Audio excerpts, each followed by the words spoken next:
Today I am reading HarvestBells, a TomXTord book on Woodpad. Now, time to get to the first chapter, phone calls. Beep, beep, beep. Tom waited patiently as he held the phone close to his ear.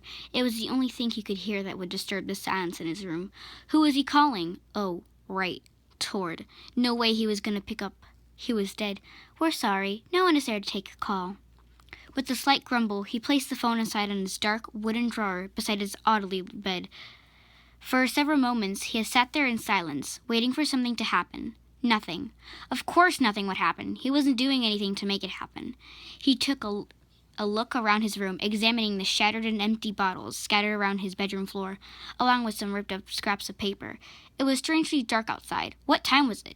He cocked his head to the side, checking out the glowing green numbers on his digital clock. 1:04. He must have wasted his time trying to call him again. Pushing himself off his bed, he jumped onto his feet, standing for a moment before beginning to drag his feet to his bathroom. The door let out a slight creak as it was pushed open. Tom shivered as he stepped onto the cold tiles in his bathroom floor. He looked into the mirror and wasn't even surprised by the mess he saw.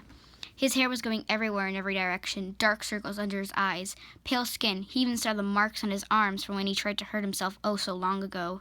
They didn't help. Fortunately, it made him stop a few months back. Unfortunately, he could still feel the pain. He can still see what he had done to Tord, his enemy, a human being. He was a murderer. He knew it, and he had killed a man with his bare hands. What else could he have done? Tord would have hurt Ed and Matt. He could have hurt anyone. Tom wasn't willing to let that happen, but he honestly regretted it. No, he shouldn't regret it. He did the right thing, right? Continuing to stare at himself in the mirror, Tom placed his hands on the counter, leaning in so he could look at himself better. You did the right thing, Tom. You put that commie in his place. His voice cracked at the word commie, glaring at himself for seeming so weak. Raising up a finger, he shoved it into the cold mirror as in pointing at someone who seemed to be guilty. This someone else was him. Effing weak piece of S. You can't even handle a little death. You can never do anything right.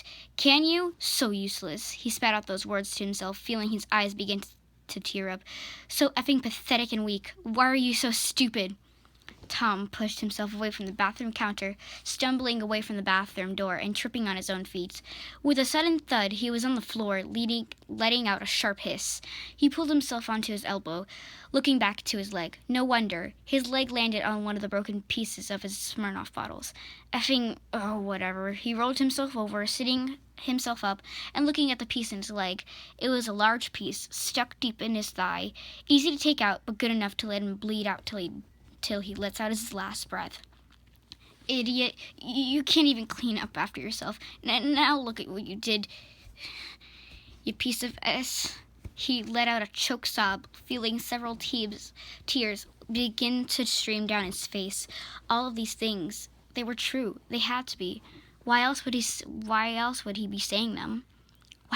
Why bother moving now? It was pointless, he thought. Nobody would even care now.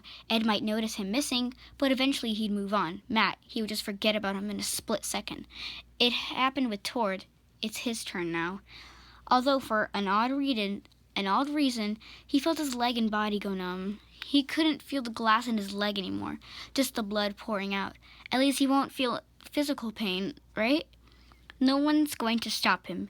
No one can now. No one cares. He should just sit here and bleed to death. It could help. Nothing's going to stop him now.